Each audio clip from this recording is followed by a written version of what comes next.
Welcome to my story voice, जहां मैं कहानियां सुनाती हूँ। दोस्तों, आज की कहानी है फर्ज एक ननद का। इसमें बेटी अपनी माँ से कहती है, माँ कुछ ज्यादा ही सिर चढ़ा रखा है अपने भाभी को। अभी तो घूमने गई थी हनीमून पे, फिर से जाने की क्या जरूरत थी। तो माँ ने कहा, क्या बात करिए प्रीति, नई नई शादी है दोनों की, थोड़ा समय साथ बिताएंगे तभी तो एक दूसरे को जान पहचान पाएंगे। माँ, आप कुछ नहीं समझती, इतना सिर मत चढ़ाओ, बहू को पछताओगी। माँ ने कहा, चल छोड़ इन बातों को, मुझे कुछ काम है, मैं बाद में बात करती हूँ बेटा। इतना कहकर पुष्पा जी ने फोन रख दिया। पुष्पा जी का छोटा सा परिवार था, पति रमेश जी और दो बच्चे, बड़ी बेटी प्रीति और छोटा बेटा अतुल। प्रीति अतुल से बड़ी थी और उसकी शादी भी पहले हो गई थी। अतुल की शादी कुछ महीनों पहले रंजना से हुई थी। रंजना एक बहुत ही प्यारी लड़की थी।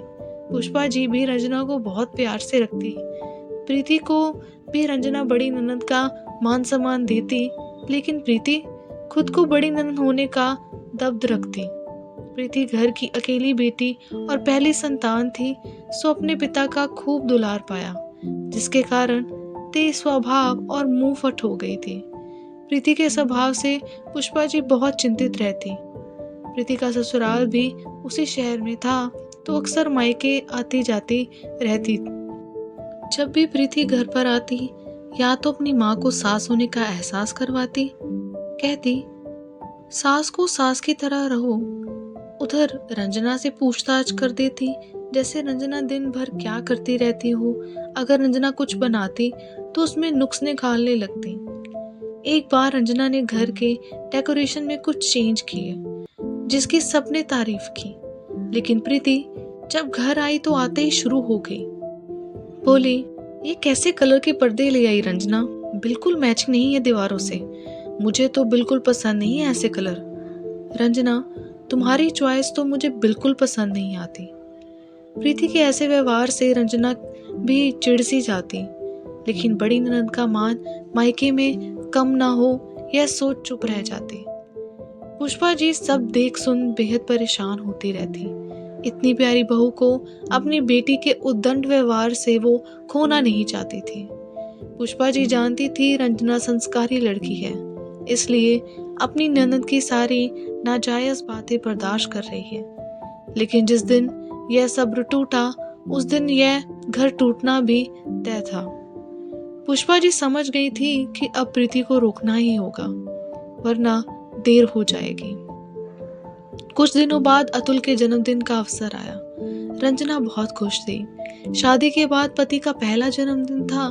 सासू माँ से पूछा तो उन्होंने भी कह दिया, जैसे दिल करे वैसे जन्मदिन मनाए। खुश हो रंजना बहुत मन से तैयारी में जुट गई थी।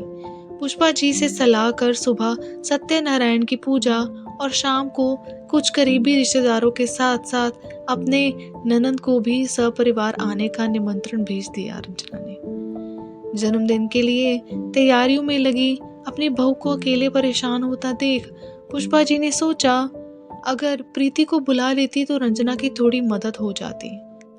यह सोच पुष्पा जी ने प्रीति को फोन लगाया और कहा, कैसी हो प्रीति, मैं सोच रही थी कल अतुल के जन्मदिन पे तो तुम आ ही रही हो, लेकिन अगर सुबह थोड़ा जल्दी आ जाती तो थोड़ी मदद हो जाती रंजना की।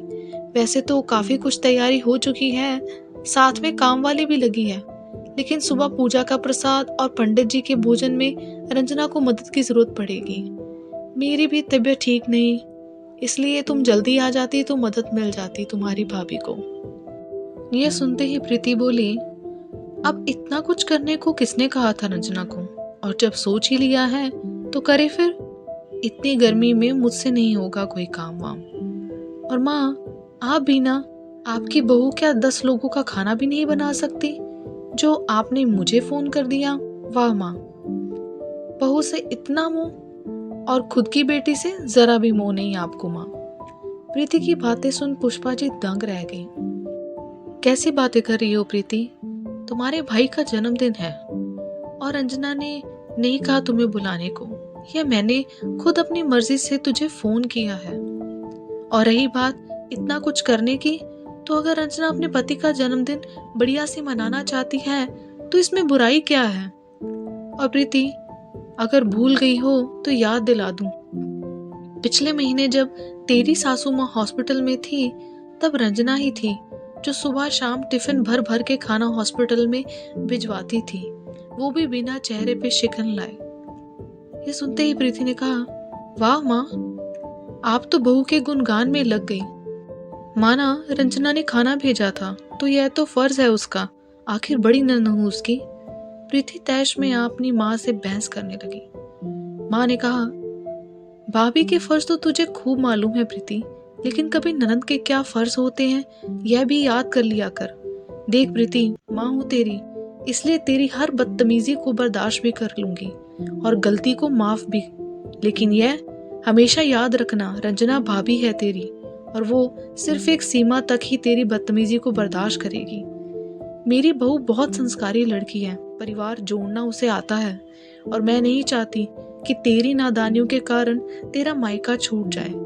मेरी बात हमेशा याद रखना प्रीति, मायका सिर्फ माँ से नहीं होता, भाभी से भी होता है। इसलिए मेरी बात गांठ बांध लो, अपने रिश्ते कभी भी अपनी भाभी से मत बिगाड़ना, वरना मेरे बाद मायके को तरस जाओगी। रंजना जैसी भाभी लाखों में एक होती है। जब अपनी भाभी की इज्जत करोगी तो भाई भाभी दोनों एक स्नेह पाओगी। अगर भाभी के कुछ फर्ज होते हैं अपनी ननद की तरफ, तो क्या नंदों के कोई फर्ज नहीं होते मायके की तरफ? अगर अधिकार जताना चाहती हो तो फर्ज निभाना भी सीख लो प्रीति, तभी मायके का सुख मिलेगा। प्रीति को डांट दुखी मन से पुष्पा जी ने फोन रख दिया। अगले दिन रंजना सुबह उठ पूजा की तैयारियों में लग गई। पुष्पा जी भी अपनी बहू की मदद करने के लिए रंजना के बार बार मना करने पे भी पुष्पा जी अपनी बहू की सहायता कर रही थी। तभी दरवाजे की घंटी की आवाज आई। देखा तो प्रीति खड़ी मुस्कुरा रही थी। अरे दीदी, आप इतनी सुबह? क्यों रंजना, क्या मैं सुबह नहीं आ सकती? मैंने सोचा कुछ मदद कर दूं अपनी भाभी की, सो चली आई सुबह ही। आप क्यों परेशान हुई दीदी? लेकिन अच्छा ही हुआ आप आ ही गई। आपके हाथों का पुलाव बहुत अच्छा बनता है, आप ही बनाना दीदी। अपनी ननद को यूं अचानक आया देख रंजना बेहद खुश और उत्साहित हो उठी। पुष्पा जी भी अपनी बेटी में आए इस बदलाव को देख खुश हो गई। अपनी माँ से नजरें मिलाते ही आंखों की आंखों में प्रीति ने माफी मांग ली और मुस्कुराकर पुष्पा जी ने प्रीति से कहा, देर आए दुरुस्त आए, और दोनों माँ बेटी खिलखिला पड़ी। दोस्तों, ये थी कहानी फर्ज एक ननद की। आई होप आपको ये कहानी अच्छी लगी। अगर कहानी अच्छी लगी तो इस कहानी को जरूर लाइक करें, दूसरों के साथ जरूर शेयर करें, और अगर मेरे चैनल को सब्सक्राइब नहीं किया तो कर लीजिए, जिसका नाम है माई स्टोरी वॉइस, जहाँ मैं कहानियाँ सुनाती हूँ। बेल आइकन को जरूर प्रेस करिएगा, मेरे आने वाली कहानियों की नोटिफिकेशंस आपको डिस्क्रिप्शन लिंक्स में मिल जाएंगे। चलिए फिर मिलते हैं अगली बार नई कहानी के साथ, नए विचार के साथ। इस कहानी के बारे में आप क्या सोचते हैं कमेंट में जरूर लिखिएगा। सुनने के लिए शुक्रिया। Thanks for watching and listening my story voice, जहाँ मैं कहानियाँ सुनाती हूँ।